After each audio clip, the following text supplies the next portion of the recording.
سورۃ الحدید، بسم اللہ الرحمن الرحیم۔ سبح للہ ما فی السماوات والارض، شروع اللہ کے نام سے جو بے انتہا مہربان نہایت رحم فرمانے والا ہے۔ اللہ کی تسبیح کی ہے ہر اس چیز نے جو زمین اور آسمانوں میں ہے۔ وہو العزیز الحکیم، اور وہ زبردست ہے، حکمت والا ہے۔ لہو ملک السماوات والارض، زمین اور آسمانوں کی سلطنت کا مالک وہی ہے۔ یحیی و یمیت، وہی زندگی بخشتا ہے، وہی موت دیتا ہے۔ وہو علی کل شیء قدیر، اور وہ ہر چیز پر قدرت رکھتا ہے، ہر چیز پر اسی کا اختیار ہے، اسی کی طاقت سب سے بڑی ہے۔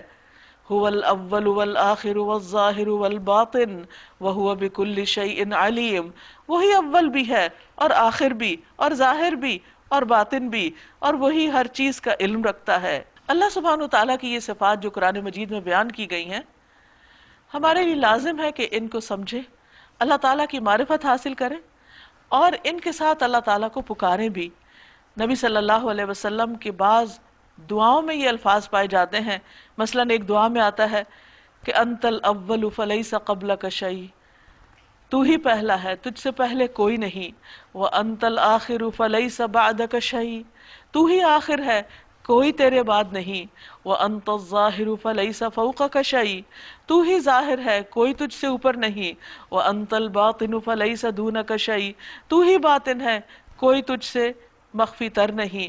یعنی اول و آخر، سارا حکم، اقتدار، قوت، ہر چیز کا مالک تو ہی ہے، اور باقی سب تیری مخلوق ہے۔ جب انسان اللہ کے ناموں کو جانتا ہے، اس کی صفات کو پہچانتا ہے، تو اللہ تعالیٰ سے محبت بھی بڑھتی ہے، اللہ تعالیٰ کی قدر بھی آتی ہے، اور پھر اللہ تعالیٰ کی اطاعت کو دل بھی چاہتا ہے۔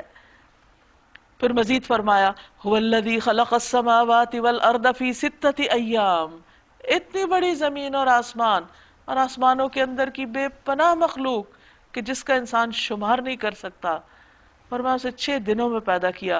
ثم استوى علی العرش، پھر عرش پر مستوی ہوا۔ یعلم ما یلج فی الارض وما یخرج منها، وہی جانتا ہے جو زمین میں جاتا ہے اور جو اس سے نکلتا ہے۔ اب یہ جو عرش پر مستوی ہونے کی بات ہے، اس کے بارے میں کوئی نہیں جانتا اس کی کیفیت کیا ہے۔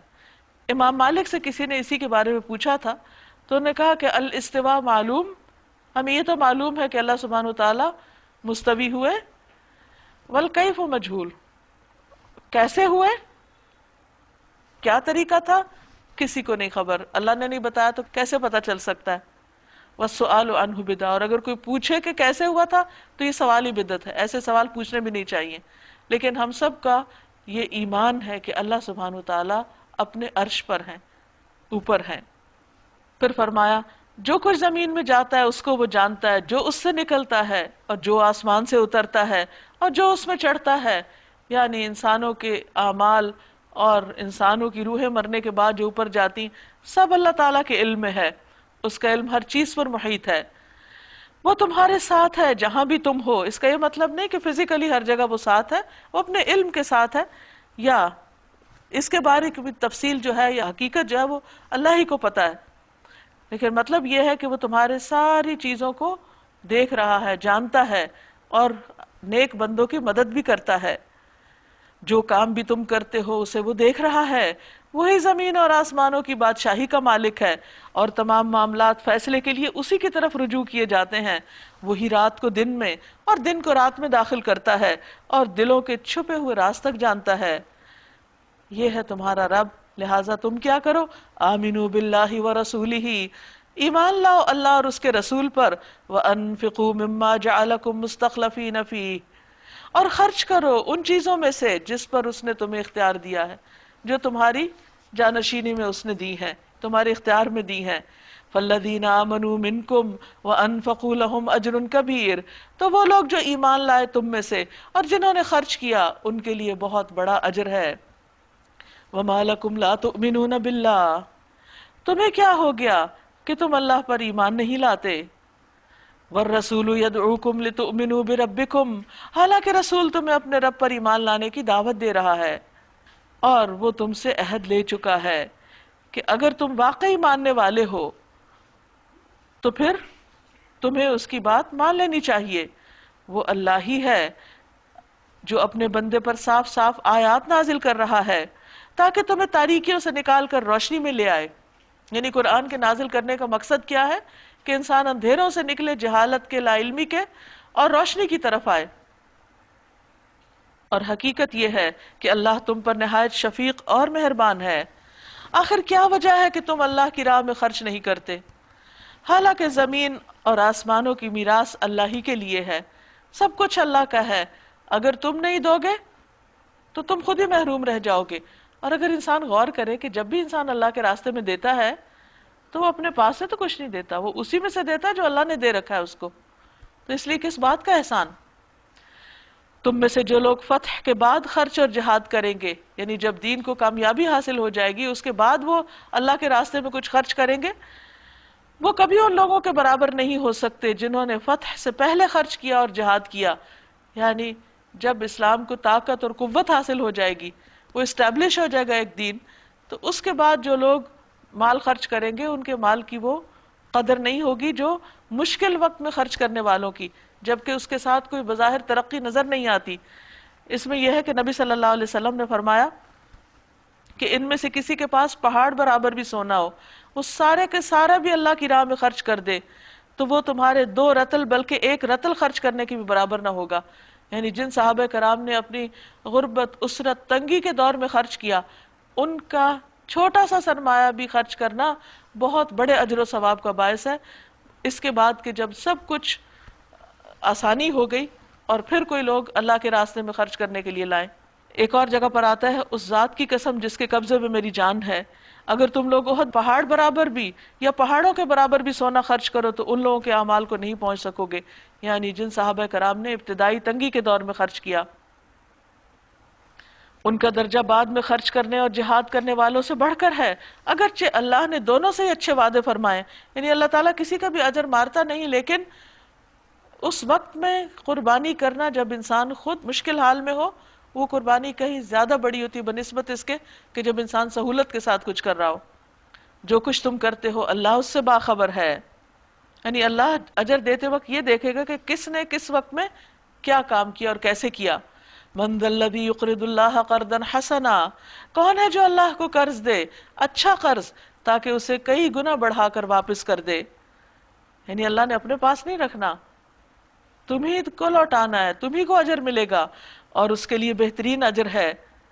یوم تری المؤمنین والمؤمنات، اس دن جب کہ تم مومن مردوں اور عورتوں کو دیکھو گے. یہ کون سا دن ہے؟ قیامت کا. یسعی نورہم بین ایدیہم وبایمانہم، ان کا نور ان کے آگے آگے اور ان کی دائیں جانب دوڑ رہا ہوگا. یہ کس چیز کا نور ہوگا؟ ان کے ایمان کا، ان کے عمل صالح کا، اور ان کی نیکیاں روشنی کی شکل میں ان کو قیامت کے اندھیروں میں راہ دکھا رہی ہوں گی. ان سے کہا جائے گا آج بشارت ہے تمہارے لیے، خوشخبری ہے، جنتیں ہوں گی جن کے نیچے نہریں بہہ رہی ہوں گی، جن میں وہ ہمیشہ رہیں گے. یہی بہت بڑی کامیابی ہے. اس روز منافق مردوں اور عورتوں کا حال یہ ہوگا کہ وہ مومنوں سے کہیں گے ذرا ہماری طرف دیکھو تاکہ ہم تمہارے نور سے کچھ فائدہ اٹھا لیں، کیونکہ دنیا میں انہوں نے وہ نور حاصل ہی نہیں کیا ہوگا. یعنی جس شخص کے دل میں سچا ایمان نہیں، اس کے برعکس منافقت ہے، تو قیامت کے دن اس کے اندر وہ روشنی بھی نہیں ہوگی، اس کو وہ نعمتیں نہیں ملیں گی جو سچے ایمان والوں کو ملیں گی. دنیا میں کیا ہوتا ہے، جب کوئی چیز نہ ہو تو انسان دوسرے سے لے لیتا ہے، کام چلا لیتا ہے. وہاں بھی لوگ یہی چاہیں گے کہ دوسرے لوگ اپنی نیکیوں میں سے کچھ دے دیں یا اپنے نور میں سے کچھ دے دیں تاکہ اس دن کی مشکل تھوڑی آسان ہو جائے. مگر ان سے کہا جائے گا پیچھے ہٹ جاؤ، اپنا نور کہیں اور تلاش کرو. پھر ان کے درمیان ایک دیوار حائل کر دی جائے گی جس میں ایک دروازہ ہوگا، اس دروازے کے اندر رحمت ہوگی اور باہر عذاب ہوگا. یعنی جنت والے جب جنت میں چلے جائیں گے تو دروازہ اندر سے بند کر دیا جائے گا. ایک طرف اس دروازے کے اندر والی سائڈ پہ نعمتیں ہی نعمتیں، بہاریں ہی بہاریں، اور دوسری طرف باہر والی سائڈ پہ دوزخ کا عذاب. تو منافقین کے لیے یہ دروازہ ایک حد فاصل ہوگی، وہ اس کو کراس کر کے اندر نہیں آ سکیں گے، ایمان والوں کے ساتھ نہیں جا سکیں گے، کیونکہ انہوں نے وہ قربانیاں نہیں دی ایمان کے لیے، وہ اپنے دین کے لیے جس مخلص اہل ایمان نے دی تھی. تو اس لیے انجام بھی فرق. وہ مومنوں سے پکار پکار کر کہیں گے کیا ہم تمہارے ساتھ نہ تھے؟ ہم تو ایک گھر میں رہتے تھے، ایک ایک جگہ پر ہم اٹھتے بیٹھتے تھے، ہماری دوستیاں تھیں، مومن جواب دیں گے ہاں مگر تم نے خود اپنے آپ کو فتنے میں ڈالا، یعنی مسلمان ہو کر بھی تم نے اخلاص کا مظاہرہ نہیں کیا، تم ایمان اور کفر کے بیچ میں ہی لٹکتے رہے۔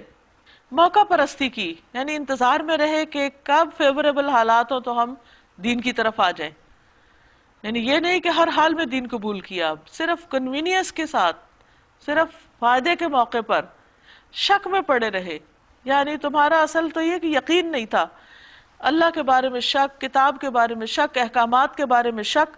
تو جب ایک انسان کسی بھی چیز کے بارے میں شک رکھتا ہے تو پوری طرح قربانی نہیں کر سکتا، قربانی کی سطح پر دین کو نہیں لے سکتا، اور جھوٹی توقعات تمہیں فریب دیتی رہیں کہ ہاں ہمارے بہت سارے جو نیک دوست ہیں وہ ہمیں چھڑا لیں گے، یہاں تک کہ اللہ کا فیصلہ آ گیا، یعنی تمہیں موت آ گئی، یا پھر یہ کہ تم مغلوب ہو گئے، اور آخر وقت تک وہ بڑا دھوکے باز یعنی شیطان تمہیں اللہ کے معاملے میں دھوکہ دیتا رہا، لہٰذا آج نہ تم سے کوئی فدیہ قبول کیا جائے گا اور نہ ان لوگوں سے جنہوں نے کھلا کھلا کفر کیا، یعنی منافقین اور کفار سے کسی قسم کا کوئی کفارہ یا فدیہ نہیں لیا جائے گا، تمہارا ٹھکانہ جہنم ہے، وہی تمہاری خبرگیری کرنے والی ہے، اور یہ بدترین انجام ہے۔ کیا ایمان لانے والوں کے لیے ابھی وہ وقت نہیں آیا کہ ان کے دل اللہ کے ذکر سے پگھل جائیں، اللہ کی بات سنتے ہی ان کے دلوں کی بے حسی ختم ہو جائے، ان کے اندر ایک حرارت آ جائے، اور اس کے نازل کردہ حق کے آگے جھک جائیں کہ جو اللہ نے اتارا ہے مجھے اپنی زندگی اس کے مطابق گزارنی ہے، اور وہ ان لوگوں کی طرح نہ ہو جائیں جنہیں پہلے کتاب دی گئی تھی، پھر ایک لمبی مدت ان پر گزر گئی تو ان کے دل سخت ہو گئے، اور آج ان میں سے اکثر فاسق بنے ہوئے ہیں۔ یعنی یہود و نصارہ اپنے انبیاء کے جانے کے بعد جب انہوں نے کتاب کو بھلا دیا اور صرف ظاہری دین رہ گیا، اس کی کوئی اسپرٹ نہیں رہی، تو آج تم دیکھو کہ کس طرح اللہ کا نام جب لیا جاتا ہے ان کے سامنے تو ان کے اوپر کوئی اثر نہیں، اور آج ان میں سے اکثر فاسق بنے، انہیں اللہ کے نافرمان ہیں، نبی صلی اللہ علیہ وسلم پر ایمان نہیں رکھتے اور آپ کی کوئی بات سننے کو تیار نہیں۔ خوب جان لو کہ اللہ زمین کو اس کی موت کے بعد زندگی بخشتا ہے، ہم نشانیاں صاف صاف تم کو دکھا رہے ہیں، شاید کہ تم عقل سے کام لو۔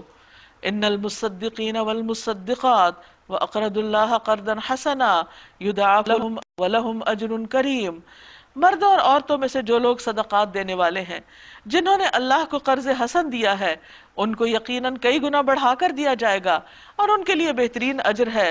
اور جو لوگ اللہ اور اس کے رسولوں پر ایمان لائیں گے وہی اپنے رب کے نزدیک صدیق اور شہید ہیں، ان کے لیے ان کا اجر اور ان کا نور ہے، اور جن لوگوں نے کفر کیا اور ہماری آیات کو جھٹلایا وہ دوزخ میں جانے والے ہیں۔ اعلموا، خوب جان لو، انما الحیات الدنیا لعب و لہو، کہ یہ دنیا کی زندگی کھیل تماشے کے سوا کچھ نہیں، وزینت و تفاخر بینکم وتکاثر فی الاموال والاولاد، کہ ایک ظاہری دل لگی اور ٹیپ ٹاپ، اور تمہارا آپس میں ایک دوسرے پر فخر جتانا اور مال اور اولاد میں ایک دوسرے سے بڑھ جانے کی خواہش کرنا۔ اس کی مثال ایسے ہے جیسے ایک بارش، جب بارش ہوئی تو اس سے پیدا ہونے والی نباتات کو دیکھ کر کاشتکار خوش ہو گئے کہ ہر طرف گرینری ہو گئی، پھر وہی کھیتی پک جاتی ہے اور تم دیکھتے ہو کہ زرد ہو گئی، پھر وہ بھوس بن کے رہ جاتی ہے۔ اس کے برعکس آخرت وہ جگہ ہے جہاں سخت عذاب ہے اور اللہ کی مغفرت اور اس کی خوشنودی ہے۔ وَمَا الْحَيَاةُ الدُّنْيَا إِلَّا مَتَاعُ الْغُرُورِ، اور دنیا کی زندگی دھوکے کے سامان کے سوا کچھ بھی نہیں۔ دنیا میں جو کچھ بھی انسان کو ملا ہوا ہے ان میں سے ایک ایک چیز کا انجام ہم دیکھ سکتے ہیں۔ خود انسان اپنے آپ کو دیکھے کہ کس طرح بچپن سے جوانی اور جوانی سے بڑھاپے کی طرف خود بخود چلا جاتا ہے، اس کو کنٹرول نہیں کر سکتا، اور کس طرح اچھا بھلا جوان صحت مند خوبصورت انسان بڑھاپے میں بیمار نظر آنے لگتا ہے۔ پھر اسی طرح اگر کھیتوں کو دیکھیں، زمین کو دیکھیں تو کیسے بعض اوقات ہرے بھرے ہوتے ہیں، لیکن ان کے انجام کو دیکھیں تو کس طرح وہ سوکھ سڑ جاتے ہیں، کھیتیاں کٹ جاتی ہیں اور زمین بالکل ویران نظر آتی ہے۔ اسی طرح اولاد کو دیکھیں تو کچھ عرصہ وہ گھر کی رونق ہوتی ہے، پھر اس کے بعد سب اڑ جاتے ہیں اپنے اپنے کاموں میں۔ یہی حال باقی تمام چیزوں کا بھی ہے۔ کوئی بھی چیز انسان اگر دیکھے کہ یہ پہلے کہاں تھی، اب کہاں ہے اور آئندہ کہاں ہوگی، کچھ بھی پائیدار نہیں، کچھ بھی ہمیشہ کے لیے نہیں، سب ختم ہونے والا ہے۔ تو پھر انسان کرے کیا؟ کیا اسی دنیا کی چیزوں کے پیچھے کھو کے رہ جائے؟ نہیں. سابقوا الی مغفرۃ من ربکم وجنۃ عرضھا کعرض السماء والارض. دوڑو اور ایک دوسرے سے آگے بڑھنے کی کوشش کرو. سابقو، باہم کمپٹیشن کرو. کس میں؟ اپنے رب کی مغفرت کی طرف دوڑو اور اس جنت کی طرف جس کی وسعت آسمان و زمین جیسی ہے. بہت بڑا گھر ہے وہ تمہارے لیے جو تیار کیا گیا ہے ان لوگوں کے لیے جو اللہ اور اس کے رسولوں پر ایمان لانے والے ہیں. یہ اللہ کا فضل ہے، جسے چاہتا ہے عطا فرماتا ہے، اور اللہ بڑے فضل والا ہے. ما اصاب من مصیبت فی الارض ولا فی انفسکم الا فی کتاب من قبل ان نبرأها. کوئی مصیبت ایسی نہیں جو زمین میں یا تمہارے اپنے نفس میں نازل ہوتی ہو اور ہم نے اس کو پیدا کرنے سے پہلے ایک کتاب میں نہ لکھ رکھا ہو. یعنی اللہ سبحانہ تعالیٰ کا علم اتنا وسیع ہے کہ زمین پہ جو پتا بھی گرتا ہے اس کا بھی اس کو علم ہے. لیکن یہ علم ایسے نہیں جب پتا گر جاتا ہے تو اس کو پتا چلے، یہ اس سے پہلے اس کو پتا چل جاتا ہے کہ کون پتا کتنے عرصے میں گر جائے گا، کون انسان کب فوت ہو جائے گا، کس انسان پہ کب تکلیف آئے گی. یہ اللہ تعالیٰ کا وسیع علم ہے جو صرف ماضی پر نہیں، جو صرف پریزنٹ حال پر نہیں، بلکہ مستقبل کے بارے میں بھی ایسا ہی ہے جیسے ماضی کے بارے میں. یعنی اس کے لیے برابر ہے کہ کون سی چیزیں ہو چکی اور کون سی نہیں ہو چکی. اور یہ دراصل تقدیر پر ایمان کا حصہ ہے. ایسا کرنا اللہ کے لیے بہت آسان کام ہے. یہ سب کچھ اس لیے ہے تاکہ جو کچھ بھی نقصان تمہیں ہو اس پر تم دل شکستہ نہ ہو، اور جو کچھ اللہ تمہیں عطا فرمائے اس پر پھول نہ جاؤ. اللہ ایسے لوگوں کو پسند نہیں کرتا جو اپنے آپ کو بڑی چیز سمجھتے ہیں اور فخر جتاتے ہیں، جو خود بخل کرتے ہیں، دوسروں کو بخل کرنے پر اکساتے ہیں. یعنی ایسے لوگ اللہ کے محبوب نہیں ہو سکتے. یہ کون کرتا ہے؟ وہی جس کے دل میں دنیا کی محبت رچی بسی ہوتی ہے. اب اگر کوئی روگردانی کرتا ہے تو اللہ بے نیاز اور تعریف والا ہے. ہم نے اپنے رسولوں کو صاف صاف نشانی اور ہدایات کے ساتھ بھیجا اور ان کے ساتھ کتاب اور میزان نازل کی تاکہ لوگ انصاف پر قائم ہوں، اور لوہا اتارا جس میں بڑا زور ہے اور لوگوں کے لیے بہت فائدے ہیں. یعنی لوہا زمین سے پیدا نہیں ہوا بلکہ اللہ تعالیٰ فرماتے ہیں اس کو میں نے اتارا، اوپر سے آیا. یہ اس لیے کیا گیا کہ اللہ کو معلوم ہو جائے کہ کون اس کو دیکھے بغیر اس کی اور اس کے رسولوں کی مدد کرتا ہے. یقیناً اللہ بڑی قوت والا اور زبردست ہے. یعنی اللہ تعالیٰ نے لوہا پیدا کیا تاکہ اس کے ذریعے عدل قائم کیا جائے. یعنی جو شریر ہیں، شر پسند ہیں، دوسروں پہ ظلم کرنے والے ہیں، ان کا حق مارنے والے ہیں، ان کو اس سے روکا جائے. ہم نے نوح علیہ السلام اور ابراہیم علیہ السلام کو بھیجا اور ان دونوں کی نسل میں نبوت اور کتاب رکھ دی. پھر ان کی اولاد میں سے کسی نے ہدایت اختیار کی اور بہت سے فاسق ہو گئے. ان کے بعد ہم نے پے در پے اپنے رسول بھیجے. ان سب کے بعد عیسیٰ ابن مریم کو مبعوث کیا اور اس کو انجیل عطا کی، اور جن لوگوں نے اس کی پیروی اختیار کی ان کے دلوں میں ہم نے ترس اور رحم ڈال دیا. یعنی یہاں پر عیسیٰ علیہ السلام کے ماننے والوں کی تعریف کی جا رہی ہے کہ وہ دل کے بہت نرم اور ترس کھانے والے لوگ ہیں، اور رہبانیت انہوں نے خود ایجاد کر لی. رہبانیت کیا ہے؟ دنیا کو چھوڑ دینا. ہم نے ان پر فرض نہیں کیا تھا مگر اللہ کی خوشنودی کی طلب میں انہوں نے آپ ہی یہ بدعت نکالی. پھر اس کی پابندی کرنے کا جو حق تھا اسے ادا نہ کیا. اسی لیے دین میں ایسے کام نہیں شروع کرنے چاہیے جو انسان نبھا نہ سکے، کیونکہ اللہ تعالیٰ نے ہمیں پیدا کیا نا تو اس کو پتا تھا کہ ایک انسان کی کیا وسعت ہے، کیا کر سکتا اور کیا نہیں کر سکتا.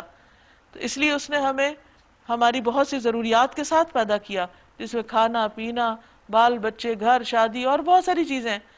تو اگر کوئی شخص ان سب نعمتوں کے ہوتے ہوئے پھر ان کے قریب نہ جائے، بے وجہ فاقہ کشی کرے یا شادی نہ کرے یا بچے نہ پیدا کرے، تو یہ تمام چیزیں انسان کے بس میں نہیں کہ وہ ان کو نبھا سکے. یہ ان نیچرل ہونا ہے.